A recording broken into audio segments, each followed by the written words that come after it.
আসসালামু আলাইকুম এভরিওয়ান। আশা করি আপনারা সবাই সুস্থ আছেন, ভালো আছেন। আপনারা ইতিমধ্যে একটা বিষয় সম্পর্কে ওয়াকিবহাল হয়েছেন আশা করি। সেটা হচ্ছে যে চট্টগ্রাম বারের বিজ্ঞ আইনজীবী সাইফুল ইসলামের মৃত্যুর বিষয়ে। আমরা এই মুহূর্তে এই চট্টগ্রাম মেডিকেল থেকে আসতেছি এবং চট্টগ্রাম মেডিকেলের ওইখানে কর্তব্যরত যে ডাক্তাররা ওনার যে উনি যে মারা গেছেন সেটা নিশ্চিত করেছেন। তারাই বলেছেন যে ওনাকে কয়েকটা গুরুতর আঘাত করা হয়েছে।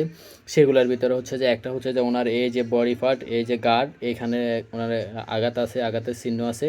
এবং সেম আরেকটা হচ্ছে যে আঘাত হচ্ছে যে এই যে সেম এই জায়গায়, যেটা হচ্ছে যে আমাদের যে মস্তিষ্কের যে মেন পয়েন্ট এখানে, এই জায়গাগুলো খুবই সেন্সিটিভ। এই জায়গায় ওনার ক্ষত করা হয়, মানে কয়েকটা গুরুতর আঘাত করা হয়, যার জন্য ওনার মৃত্যু হয়ে যায়।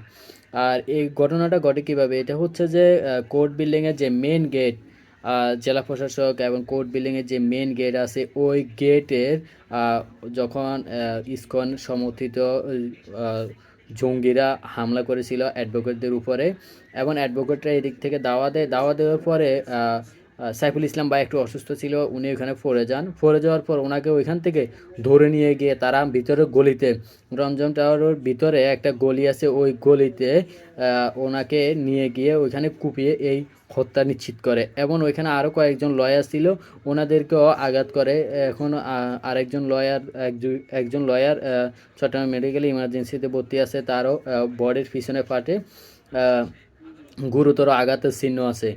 তো এখন বর্তমানে যে এরা উগ্র যে অবস্থা সৃষ্টি করতেছে, ইহা সমাজের জন্য এমনকি সবার জন্য খুব একটা ভয়ঙ্কর বিষয় হয়ে দাঁড়িয়েছে। একটা বিচারালয় কার্যালয়ে সেখানে এভাবে হামলা করে একজন অ্যাডভোকেটকে মেরে ফেলা। উনি হচ্ছে যে বর্তমানে একজন সুপ্রিম কোর্টের একজন লয়ার, একজন হাইকোর্টের লয়ার হওয়া কি এত নর্মাল বিষয় কিছু না। একজন লয়ার হতে গেলে অনেক অনেক পরিশ্রম, অনেক যোগ্যতার বিষয়। এভাবে একজন লয়ারকে নৃশংসভাবে মেরে ফেলা, এগুলো কতটুকু গ্রহণযোগ্য? আর হচ্ছে যে এই যে পুরা কোর্ট বিল্ডিং, আজকে যারা কোর্ট বিল্ডিংয়ে ছিল তারাই জানে, পুরা কোর্ট বিল্ডিংয়ের হাজার হাজার গাড়ি তারা কি করেছে, ধ্বংস করে ফেলছে। এমনকি কোর্ট বিল্ডিং থেকে একদম আপনার আন্দেরকিলা আগ পর্যন্ত, হাজারি লেন পর্যন্ত তারা আস্তে আস্তে পুরো রাস্তায় গাড়ি, যতগুলো গাড়ি ফেলছে সবগুলো ধ্বংস করে ফেলছে। এই জঙ্গি সংগঠন, এই জঙ্গিদেরকে দমন করা এখন আমাদের জন্য কর্তব্য হয়ে দাঁড়িয়েছে।